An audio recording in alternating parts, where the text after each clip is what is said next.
For years now, we've been told a comforting story, that America is moving away from mass incarceration, that prison populations are shrinking, that reforms worked, that the worst excesses of the system are behind us.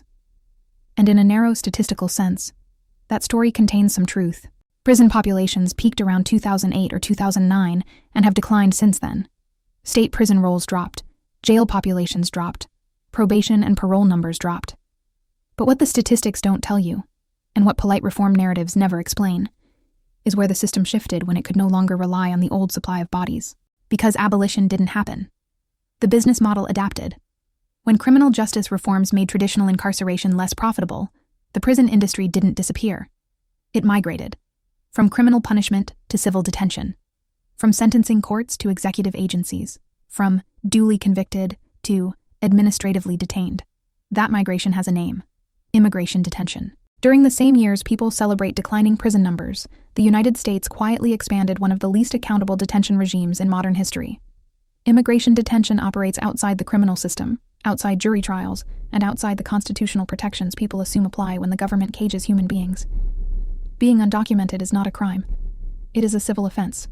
And yet people are detained for months or years, held in facilities that look, function, and operate exactly like prisons, often run by the same corporations. Now, before the bad faith responses start, let's deal with the predictable deflection. Every time this system is criticized, someone says, well, this is Trump's fault, or you should have voted for Kamala Harris instead. That argument collapses under even minimal scrutiny. This system did not begin with Trump, and it does not end with him. Under Barack Obama, the federal government talked reform while simultaneously deporting millions of people and expanding ICE detention. Late in his second term, the Department of Justice announced it would phase out private prisons for federal inmates, a move that came after years of aggressive enforcement, and that did not apply to immigration detention at all. Private prison stocks dropped immediately. Markets understood the threat. Had that policy come at the beginning of his presidency, the private prison industry might not have survived. Instead, immigration detention became its lifeline. And Kamala Harris was not an outsider to this system. She was a manager within it. As Attorney General of California, her office defended the state against lawsuits challenging forced and exploitative prison labor. Her office argued that incarcerated people were not entitled to labor protections, even as the state relied on their labor for dangerous and essential work, including firefighting. This wasn't theoretical policy. It was litigation. It was enforcement. It was the state defending coerced labor. As a national political figure, she repeatedly emphasized enforcement, detention, and deportation. She promoted her cooperation with ICE. She ran on increasing border enforcement. And as vice president, she delivered a now infamous message to people in Latin America: do not come. That was not abolition. That was continuity.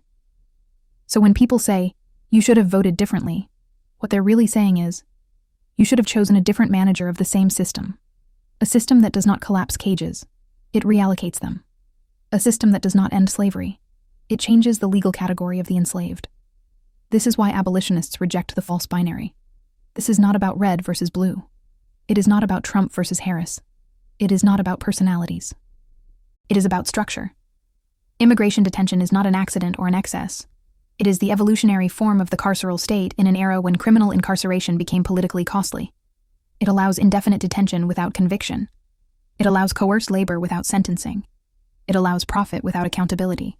Immigrant detainees, people never convicted of crimes, have sued the federal government and private prison companies for forced labor. They've described being compelled to clean facilities, cook food, and perform maintenance under threat of punishment or isolation, often for $1 a day or nothing at all. They argued, correctly, that this violates the 13th Amendment. Because the Constitution allows involuntary servitude only as punishment for a crime, and these detainees were never convicted of one. This is slavery without conviction. Slavery by paperwork. Slavery by administrative classification. What reformers call progress didn't dismantle the system. It rebranded it. The cages didn't disappear.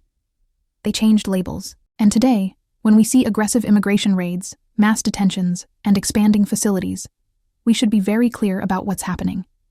This is not about public safety. It's not about crime. And it's not about border security. It's about preserving an economic system that requires bodies to function. A system that survived the end of chattel slavery by becoming convict leasing. That survived the end of convict leasing by becoming mass incarceration. and that now survives criminal justice reform by becoming immigration detention. Abolition means ending the system, not choosing a different overseer. If the cages remain, the slavery remains. Only the names change.